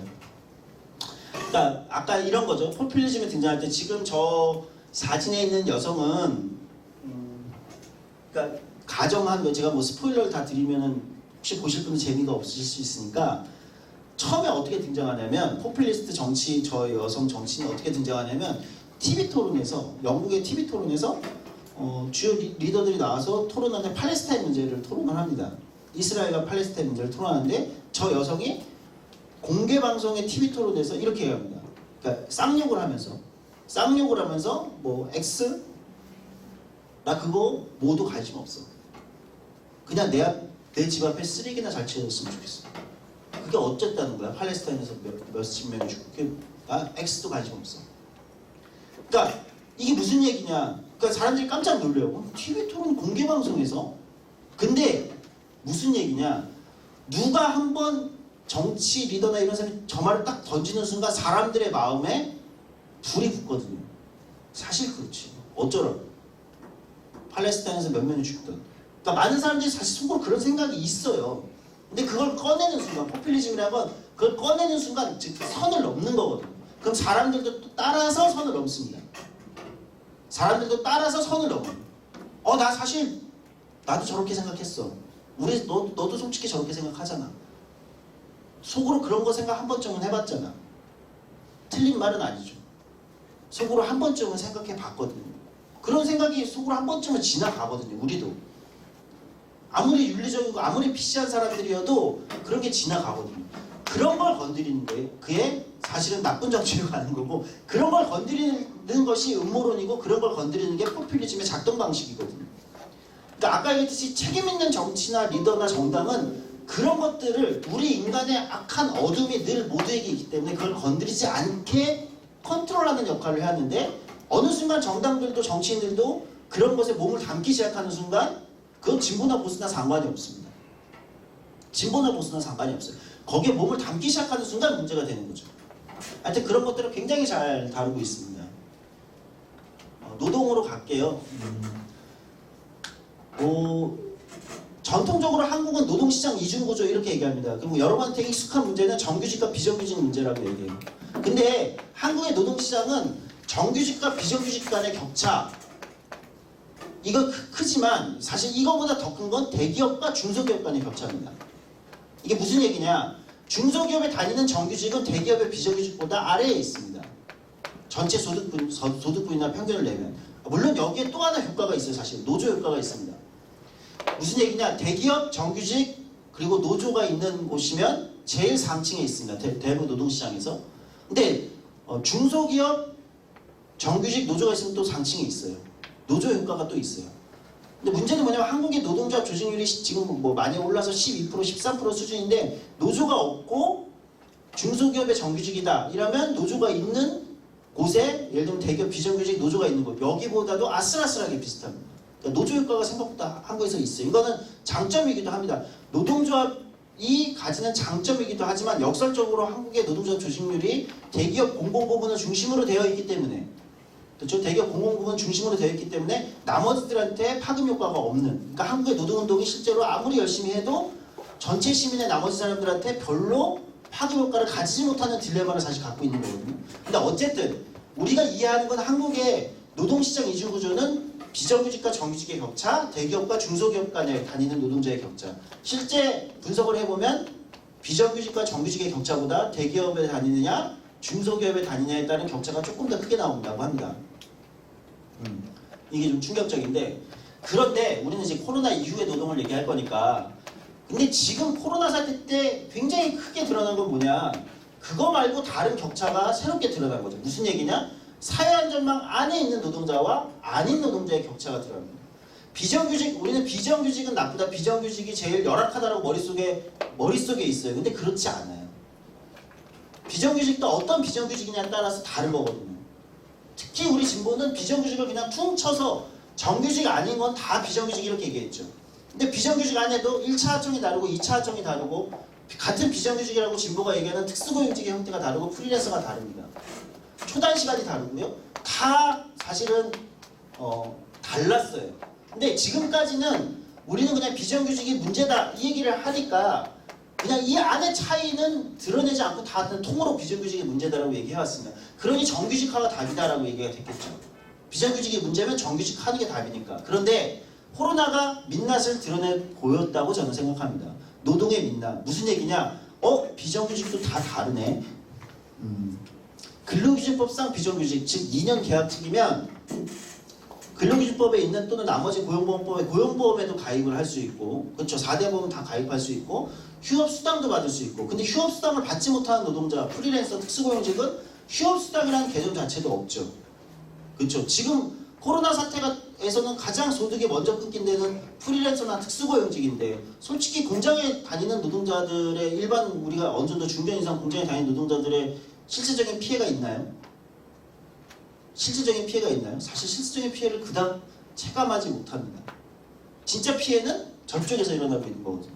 근데 저쪽은 노동조합도 없고 뭐도 없고 목소리도 집단적 목소리로 나오지 않기 때문에, 대부분 개별 파편화돼서 일을 하는 노동 형태가 그렇잖아요. 집단적으로 일을 하지 않잖아요. 그러니까 저들의 비명소리는 우리 귀에 들어오지 않는 거예요. 우리 귀에 들어오지 않는 거죠. 제가 굉장히 충격받은 통계는 김유선 한국노동사회연구소 이사장, 제가 굉장히 존경하는 분인데, 저분의 분석에 따르면 이제 뭐 기사도 많이 났죠. IMF 때보다 지금 코로나 때가 일자리 감소가 더 크다. 물론 인구 효과나 이런 게 있기 때문에 단순 비교하기는 조금 어렵습니다. 몇 가지 보정을 해야 되지만 직관적으로 얘기하면 거의 IMF 수준이다. 예를 들면 지금 일자리 감소가 더 크진 않아도 거의 그 수준이다라고까지 얘기할 수 있어요. 그런데 여기 연세 좀 있으신 분들은 IMF 때 기억하시나요? IMF 때 어땠는지 기억하시잖아요. 사람들이 순식간에 노숙자를 밀려 나오고 정말 그러니까 그건 체감이라는 말로 표현할 수 없을 정도로 굉장히 강력하게 이게 됐었잖아요. 사람들의 삶이 무너지는 게. 근데 지금 그렇게 느끼시나요? 주변에 있으면 IMF 때 겪어보신 분들은 그래 IMF 때만큼 큰 위기래 하는데 정말 그때 밀려 나오던 사람들과 노숙자가 되고 한강에서 떨어지고 하는 그렇게 지금 똑같이 체감이 되시나요? 사실 저는 그렇게 체감되지 않거든요. 솔직히 그렇잖아요. 그렇죠? 우리 코로나 위기다 말은 할 수 있어요. 말은. 근데 그건 레토릭입니다. 그러니까 정당들은 레토릭이 아니라 실체에 다가가야 되는데 똑같이 느껴지냐는 거예요. 진짜로 솔직하게 IMF 때랑 IMF 경험하신 분들은 전혀 그렇게 느껴지지 않으실 겁니다. 솔직히. 그 얘기는 뭘까요? 그 얘기는 무슨 얘기냐? IMF 때 밀려나던 사람들은 비명소리가 들리는데 지금에 밀려나는 사람들은 비명소리가 들리지 않는 거예요. 이게 민주주의가 작동하는 그러니까 한국 민주주의의 작동의 범위가 다르다는 거예요. 비명소리가 안 들리니까 원래 정당의 또 역할을 뭐죠? 제가 계속 강조드립니다. 의견의 조직자입니다. 그럼 비명소리 왜 IMF 때랑 같은 수준의 위기라는데 비명소리는 지금은 안 들릴까? 그때는 주변만 돌아봐도 비명소리가 들렸는데 혹여 우리가 서 있는 곳에 아닌 곳에서 비명소리가 있기 때문은 아닐까라고 생각해 볼 필요가 있죠. 그러니까 이건 무슨 얘기냐? 여기서 기본소득이냐 전국민 고용보험이냐라는 쟁점이 나오는 겁니다. 전국민 고용보험은 원래 어디 정책이었죠? 지금 뭐 문재인 정부에서 한다고 하는데 원래 어디서 얘기한 정책이었죠? 2009년 2월 대정부 질의 민주노동당에서 당시 홍의덕 의원이 대정부 질의 때 처음으로 공개적으로 국회에서 전국민 고용보험이라는 얘기를 합니다. 대정부 질의 때 당시 총리에게. 총리가 누구였지? 어쨌든 대정부 질의 때 처음 전국민 고용보험이라는 단어가 그때 국회에서 처음. 근데 고용보험이라는 거 언제부턴가 진보정당에서는 낡은 의제가 됐어요. 아유 뭐 고용보험 뭐 실업급여 뭐 그게 뭐 대단한 거야. 언제부턴가 진보정당 이건 제 개인의 아주 주관적인 그 관점이 들어가 있어서 걸러서 들으셔도 됩니다. 언제부턴가 고용안전망 확대하는 것보다는 기본소득 이게 화끈하지. 근데 정치는 특히 정당 정치는 제가 아까 말씀드렸다시피 정치에서는 상대를 어떻게 호명하는가의 차이거든요. 기본소득은 상대를 뭐라고 호명하는 겁니까? 국민입니다. 그렇죠? 국민재난지원금이잖아요. 그렇죠? 국민입니다. 미래통합당도 국민이라고 호명하는 거고요. 뭐 지금 집권당도 국민이라고 호명하는 거잖아요. 국민의 70%뭐 전 국민 줄 거냐 뭐 이런 거잖아요. 그럼 고용보험은 뭐라고 호명하는 겁니까? 전국민 고용보험은 뭐라고 호명하는 겁니까? 이름은 전국민 고용보험자 사실 그 내용은 뭐라고 호명하는 거죠? 상대를 노동자라고 호명하는 겁니다. 그러니까 우리가 많이 오해하는 게 정당의 차별성이 정책에 소위 말하는 뭐 정책하는 사람들이 저도 정책을 많이 하지만 정책에 무슨 파격적 정책 이런 건 존재하지 않습니다. 파격적 정책 같은 건 존재하지 않아요. 그러면 뭐라고 얘기하냐면 쟤네가 50만 원 준다 그러면 우리 100만 원 부르지 뭐. 사실 이런 게임밖에 안 돼요. 그게 파격적인 게 아니거든요. 정책의 파격성이란 정치에서 파격성, 정책에서 파격성이란 상대를 다른 이름으로 호명하는 걸 얘기하는 겁니다. 정책의 대상자를 다른 이름으로 호명하는 거를 정책의 파격성, 그거를 정치에서 인파워먼트라고 얘기하는 거거든요. 인파워먼트, 즉 상대하고 정당이 연결되게 해야 되거든요. 아, 저 정당이 내 이름을 불러줬어 라고 느껴야 되는 거거든요. 그 정책을 통해서. 저는 솔직히 재난지원금에서는 그럼 누가 누구 이름을 불러줬다고 생각할까요? 사람들이? 그거는 당연히 집권당이 불러줬다고 생각하겠죠. 거기서 준 건데 그렇잖아요. 예, 야당이 100만 원 얘기해도 집권당이 준 건데 뭐 거기서 호명한 겁니다. 나를 재난지원금으로 세대주로 호명했겠죠. 정확히는 세대주로 호명했겠죠. 사실 이런데 저는 치고 들어갈 지점들이 굉장히 있다고 생각해요. 그러면 그 집권당이 아닌 정당은 나머지 사람들을 자기 정책을 통해서 뭘로 호명할 거냐, 사실 이 문제가 있다고 생각해요. 사실 코로나 이후의 노동정책의 핵심은 제가 볼 때는 지금까지 있었던 전통적인 노동시장 이중구조와 완전히 다른 형태로 누가 호명하느냐의 문제입니다. 근데 이것도 어쨌든 집권당이 전국민 고용범이라는 이슈를 먼저 가지고 가긴 했어요. 근데 저는 여전히 집권당이 전국민 고용범을 얘기하지만 국민이라고 그냥 호명하고 있는 거예요. 재난지원금 줄 때처럼 국민이라고 그냥 호명하고 있는 거예요. 그럼 진보정당이라면 제가 볼 때 아마 정의당은 여기서 차별성 문제 생각한다면 같은 전국민 고용범을 얘기할 때 저거를 다른 이름으로 호명하는 걸 한번 생각해 보셔야 될 것 같습니다. 그러니까 프리랜서들은 자기를 노동자로 호명하는 걸 들어본 적이 없죠. 근데 고용범 안에 들어간다는 건 무슨 얘기일까요? 고용범 안에 들어간다는 건 노동자가 된다는 얘기를 의미합니다. 이거 지금 전통적인 제조업 중심의 한국의 그 노동운동의 노동조합에 익숙하신 분들은 지금 이게 굉장히 어색하실 수 있어요. 나는 근데 노동자였으니까, 우리는 그냥 노동자는 노동자였으니까. 근데 한국의 문제는 노동자로 호명되지 않았던 사람들이 지금 노동자로 호명되는 사람만큼 그대로 있습니다. 이걸 뭐가 드러내 준 거냐? 고용보험에 들어가 있는 사람과 아닌 사람이 이번에 드러난 거죠. 그러니까 이 사람들을 뭐라고 호명할 거냐? 이 문제가 이제 지금 중요한 문제 중 하나일 것이다. 그러니까 이제 노동의 민낯이 드러났다, 이렇게 말씀드립니다.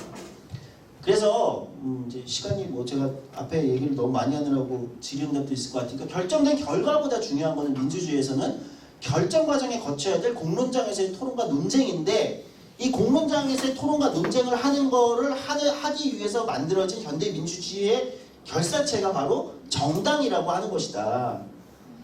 정당이 곧 공론장이거든요. 의견의 조직자, 즉 정당이 곧 공론장이다. 그럼 코로나 이후 또는 코로나 과정에서 정당은 어떤 공론장의 역할을 하는가, 이거고요.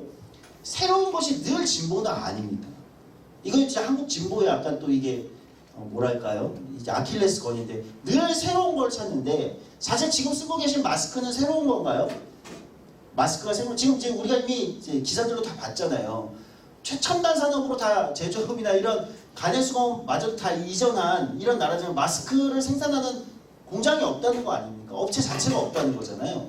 근데 한국은 이 마스크들을 다 그럼 간헐수공업, 작은 공장 어디서든 다 이런 게 생산하고 있기 때문에 버퍼가 된다는 거죠. 마스크는 굉장히 구시대적인 것 같지만 지금은 어마어마하게 효과를 발휘하고 있습니다. 낡은 게 곧 나쁜 건 아니다. 새로운 것이 늘 진보는 아니다. 고용보험도 저는 마찬가지라고 생각합니다. 한국에서 이거는 굉장히 낡고 뭔가 이런 얘기하면 뭐 너무 좀 재미없는 얘기다, 예를 들면 이렇게 했지만, 저는 지금은 전국민 고용보험 얘기가 개인적으로는 기본소득보다 훨씬 파괴력 있게 시민들한테 다가가고 있다고 생각합니다. 왜? 재난지원금 또 이렇게 못 줄 거거든요. 40만 원 받아서 저도 잘 썼는데요. 또 줄 수 있나요 지금? 아마 또 준다고 하면 그 다음부터는 또 다른 논쟁이 될 겁니다. 이거는 또 이제 정책적 차원에서 여기 이제 전북도다 오면서 제가 좀 고민을 해본 건데, 아마 지방정부 역할이 재등장할 것 같습니다. 그러니까 무상급식 그 논쟁 이후에 지방정부의 역할이 굉장히, 복지라는 영역이나 이런 데서 지방정부들이 굉장히 다른 역할로 성장했어요, 사실은. 뭐 서울시 사례도 마찬가지고, 여기 이제 전주도 이번에 뭐 이제 굉장히 주목받았는데, 이번 코로나 사태가 다시 저는 지방정부들의 역할, 지방자치단체, 지방정부들의 역할을 재조명할 거다. 그러니까 두 가지 측면인데, 어쨌든 이번에 지방정부들이 굉장히 먼저 발빠르게 대응했어요. 어떤 정책에서 발빠르게 대응했냐면 지원정책에서 발빠르게 대응을 했단 말이죠. 그러니까 이 발빠름에 대한 체감도가 있기 때문에 지방정부 역할이 첫 번째, 무상급식 때처럼 이제 굉장히 주목될 것이다. 근데 두 번째 또 하나 이거 주목하셔야 될 게 있습니다. 뭐냐면 행정이라는 것이, 여기도 이제 많이 그 당원분들이나 이렇게 개입을 해보셨겠지만, 행정이라는 것은 이번에 코로나 사태에 굉장히 제가 묘한 거는, 지방정부들이 이게 지원을 해야 되는, 지원 대상자를 어쨌든 찾아내야 될 거 아닙니까? 지원 대상자를 발굴을 해야 되잖아요. 그러니까 한국의 행정력 이런 게 진짜 놀라운 게, 지원 대상자들이 이번에 막 너무 이게 시급한 사태라고 하니까 막 발굴을 했어요. 주로 지방정부들이 가서 뭐 프리랜서니 뭐니 뭐 이게 다 막 온갖 발굴을 했습니다. 이건 무슨 얘기냐? 이 발굴된 대상들은 향후에 새로운 정책의 대상자가 될 수밖에 없죠. 왜? 줘봤잖아요. 이들을 대상으로 정책을 집행해왔기 때문에 그러면 이번에는 코로나의 재난지원금이나 지원정책으로 이 대상자들한테 발굴한 대상자 주지만 똑같이 그 사람들한테 이제 다른 정책도 정확하게 맞춤형으로 줄 수 있게 된 거죠. 그러니까 지금 행정들이 발굴해낸 이 대상자들을 유실시키면 안 된다고 생각합니다. 새로운 정책들을 코로나 이후에 여기 더 씌워야 된다고 생각해요. 단순히 지원정책만이 아니라 복지정책도 있을 수 있고 교육정책이나 문화정책도 그 대상자가 발굴됐다는 건 그들을 대상으로 할 정책의 새로운 영역들이 개발이 된 거고 이 역할이 아마 지방정부에서 가능할 거다. 특히 행정이라는 것은 한 번 해본 건 한 번 한 거는 관례가 되기 때문에 지금 제가 볼 때는 아마 지방정부의 역할들이 훨씬 주목될 거다. 이거 좀 행정혁신이라는 측면으로도 얘기할 수 있을 것 같아요. 그러니까 제가 몇 개 지방정부 뭐 자문 때문에 가보면 뭐 무점포 자영업자, 유점포 자영업자, 뭐 거기에 소득 고용인 있고 없고 예전에는 행정에서 지방정부에서 이걸 분류할 수가 없었어요. 근데 지금 재난지원이나 각종 정책 때문에 이걸 억지로 다 분류를 하다 보니까 대상이 이제 뭐랄까요? 대상이 이제 구분이 되는 거죠. 그러면 코로나 이후엔 여기다 이제 새로운 정책들을 입힐 수 있다. 이런 걸 한번 우리가 아이디어를 생각해봤으면 좋겠다 이런 거고요. 아까 말씀드렸죠. 노동자 개념이 이제 처음으로 호명되기 시작했다. 그래서 이제 저는 이게 비정규직 이렇게 호명하는 게 의미가 있을 것 같지는 않습니다. 예, 아주 좀 더 솔직히 말하면 비정규직이라는 담론은 제가 볼 때는 이제 일정 정도 끝물인 것 같습니다. 그러니까 비정규직이 문제다. 이 담론은 이제 끝난 게 맞는 것 같다. 즉 새롭게 출연한 고용보험에 들어가냐 마냐 저는 최대한 많이 집어넣는데 이 사람들은 이제 노동자를 호명하고 노동자를 호명하면 첫 번째로 주어져야 되는 거 아마 이거는 진보정당 입장에서 좀 더 주목하셨으면 좋을 건 사람들은 전국민 고용보험하면 고용보험 안에 들어와서 실업급여를 어떻게 주고 뭐 이게 이제 쟁점이잖아요. 그거는 똑같이 여나 야나 진보정당이나 논쟁을 할 겁니다. 여기서는 그냥 각자 정책에 맞게 논쟁을 하면 돼요. 근데 다른 정당들이 이 전국민 고용보험 논의에서 주목하지 못하는 문제 하나가 있습니다. 그건 단결권입니다. 그러니까 노동법을 좀 아시는 분이 계시거나 노동운동을 하신 분이 좀 경험이 있으신 분들한테 말씀을 드리면 고용보험에 들어간 노동자는 고용보험에 들어갔다는 건 노동자라는 명을 받는 거잖아요. 이름을. 그러면 당연히 노동조합을 설립할 권리를 가져야 된다고 생각합니다. 실제 한국의 대법원은 그렇게 판례를 만들고 있어요. 그게 여성노조나 청년유니언 판례였고 이미 그 특수고용직 노동자들에 대한 각종 노동조합 설립 신고의 판례도 거기에 있는 거거든요. 그러니까 단결권이라는 건 지금 주목되지 않고 있는 거예요. 전국민 고용보험에서. 즉, 뭐 정의당이라면 그렇게 주장할 수 있다고. 전국민 고용보험 다 들어간다. 그럼 전국민 고용보험에 들어간 사람들은 다 노동조합 설립에 노동조합법을 적용받아야 된다고 얘기할 수 있겠죠. 이게 논리적으로 맞을 겁니다. 즉 단결권 그렇게 되면 솔직히 말씀드리면 ILO 결사의 자유 그 비준도 의미가 없어질 수 있어요. 사실상 다 단결권이 되는 거니까. 물론 조약은 비준해야 됩니다. 해야 되는 건 별도이긴 한데 단결권의 무제한적 확장에 대해서 지금 굉장히 고민해 보실 필요가 있겠다. 이 지점이 아마 제가 볼 때는 향후 한국 사회에서는 요 다른 나라들은 이미 단결권에 대한 것은 헌법상 결사의 권리 차원에서 대부분 보장을 거의 무제한으로 하고 있기 때문에 쟁점이 되지 않는데 한국은 이게 좀 왜곡되어 있는 형태로 있기 때문에 순서가 조금 바뀌어서 나갈 것 같거든요. 요거는 조금 고민하시면 될 것 같고 마지막으로 상대를 무엇으로 호명하는가 차이가 사실 차별성입니다. 정당 간 차별성이라는 게 더 세게 얘기하느냐 뭐냐 이거에서 나오는 건 아니고요. 부르는 이름이 다른 겁니다. 각 정당들이 시민집단을 부르는 이름이 다른 거. 그게 정당 간의 차이라고 얘기하는 겁니다. 네, 일단 오늘 준비한 강의는 좀 길게 제가 쉰 없이 이렇게 했는데요. 네, 딱 6시네요. 네, 이렇게 제가 마치고요.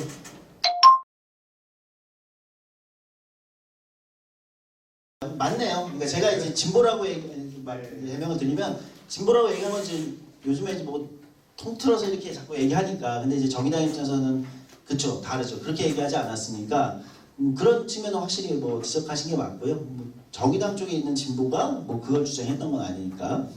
근데 다만 말씀드리는 건 근데 유의할 필요는 있습니다. 진보 정당들도 사실 런시머니나 레비치키나 다 얘기하는 건데 진보 쪽의 음모론이 최근에 전 세계적으로 진보 쪽 음모론이 제일 많이 나오는 영역이 녹색 환경 이슈입니다. 예. 그러니까 왜냐면 되게 중요한 의제인데 저쪽이 뭐 이제 너무 안 하잖아요. 녹색 환경 이슈에 대해서 기업들이나 국가나 막 이렇게 보수 쪽의 경제 경영가 너무 안 하잖아요. 그러니까 이 녹색이나 환경 이런 이슈를 더 세게 얘기하기 위해서 여기에 이제 음모론이 굉장히 강력하게 결합되는 경우가 생겨요. 그러니까 욕심이 생기거든요. 정말 내일 망해요. 다음 달은 이런 것처럼. 사실 녹색 환경 이슈에서 그 진보판 음모론이 꽤 많아요. 뭐 제가 특정하진 않겠지만 한국에도 꽤 있습니다. 그런 게 예를 들면 뭐 방사능 관련된 쟁점이라든지 뭐 예를 들면 이런 게 있어요. 그래서 다른 이건 한국만이 아니라 다른 나라의 진보 쪽의 정당들도 그런 쪽에 이제 유혹을 느껴요. 근데 그건 정당만이 아니라 시민단체들도 굉장히 유혹을 느끼거든요.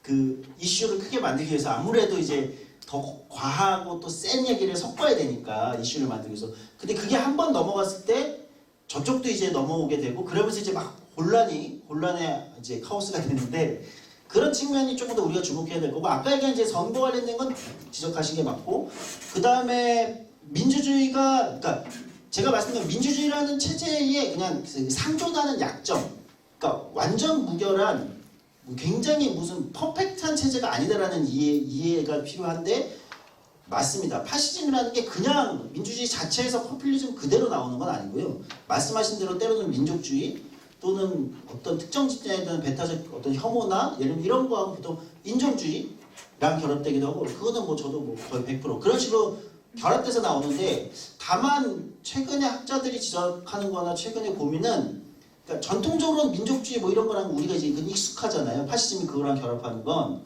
근데 약간 최근에는 그게 이제 기술 권력, SNS나 이런 거와 결합할 때, 그러니까 우리가 익숙한 그때의 파시즘은 어떤 걸까? 그러니까 그런 거하고 나올 때 어떤 걸까? 특히 기업 권력에 대한 기업 권력이 약간 기업에 대한 찬양, 예를 들면 뭐 코로나나 뭐 이런 사태에서 삼성이 뭐 대한민국을 구하고 있다 이런 찬양을 들을 때 어떤 느낌? 저는 약간 모골이 종면할 때가 있거든요. 그러니까 그것이 뭐 국가의 위상을 올리는 것이고 마치 우리나라를 구원한 것처럼 얘기할 때, 그러니까 기업 권력과 이런 식의 논리들하고 어떤 파시즘적 어떤 성향들 이런 것들이 붙을 때가 최근에는 조금 더 위험한 느낌. 그러니까 그런 거. 저는 뭐 말씀하신 거에 뭐 크게 토를 달 생각은 없습니다. 네.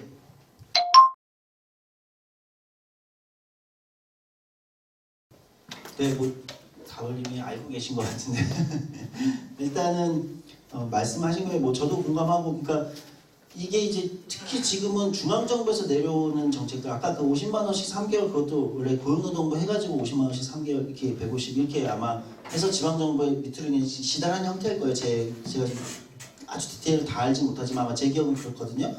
그러니까 거기서도 문제가 있는 거예요. 그러니까 지금 제가 볼 때 코로나 사태 때는 지방정부들이 대상자에 대한 선별이나 이렇게 더 잘하는 것 같아요. 네, 특히 고용노동부에서 그 프리랜서 그거는 지금 뭐 각 지방정부 딴 데 제가 다녀봐도 굉장히 불만들이 많아요. 그러니까 현실에 안 맞게 그냥 내린다. 중앙정부에서. 근데 그 50만 원씩 3개월로 내리는데 현실에 이제 지방정부들이 파악하거나 현장에서 파악하는 거하고 좀 굉장히 괴리가 있다. 이런 얘기들은 다른 데서도 많이 듣거든요. 그러니까 아마 지금 거기 대상이 안 되는 건 중앙정부에서 지침 자체를 그렇게 해가지고 대상자에 대한 현장을 모르는 상황에서 그렇게 내려온 경우가 많더라고요. 그러니까 아까 말씀드렸다시피 아마 정의당의 전북도당이라든지 이런 데가 이제 그런 것들을 중간에 좀 조율하고는 사실은 정의당도 이제 중앙당이 있으니까 그 뭐 의원단도 있고 하니까 사실 그런 데서의 역할들 그러니까 이런 거는 사실 디테일하게 다른 정당들이 아마 찾기가 어려운 현장성이 좀 떨어지기 때문에 없기 때문에 그런 데서는 제가 볼 때는 충분히 좀 지적하신 문제들은 개선하거나 뭐 이런 부분이 있을 거라고 생각하고요. 네, 맞습니다. 저도 뭐 말씀하신 지적하시는 거에 공감하고요. 사실은 사람들이 그래서 정당을 만들기도 하고 그래서 모이는 거거든요. 예를 들면 개인으로 있으면 아까 얘기한 이제 학력이나 백이나 뭐 인맥이나 이런 거에 그걸 개인으로서 넘기가 어려운 거잖아요. 그래서 사람들이 정당을 만들기도 하고 노동조합을 만들기도 하고 시민단체를 만들기도 하고 그렇게 이제 그런 이제 조직을 만드는 이유는 개인으로서는 불평등하기 때문에 그렇습니다. 민주주의는 그래서 이것도 이제 사람들이 뭐 또 민주주의로 가면 민주주의는 개인의 의견이 중요한 게 아니고요. 사실 민주주의 정체에서는 그 집단이 그 의견을 집단으로 내는 게 민주주의에서의 원칙이라고 저는 생각합니다. 개인으로 하면 돈 제일 많고 제일 똑똑 학력 좋은 사람의 의견이 우선 되겠죠. 개인이 아니라 집단의 의견을 중시하는 게 민주주의의 기본 틀이다. 그래서 말씀하신 것처럼 뭐 당 활동에도 참여하시고 비슷한 고민을 하는 사람들은 집단의 의견을 모으는 게 제일 중요하다. 저도 뭐 그렇게 생각합니다.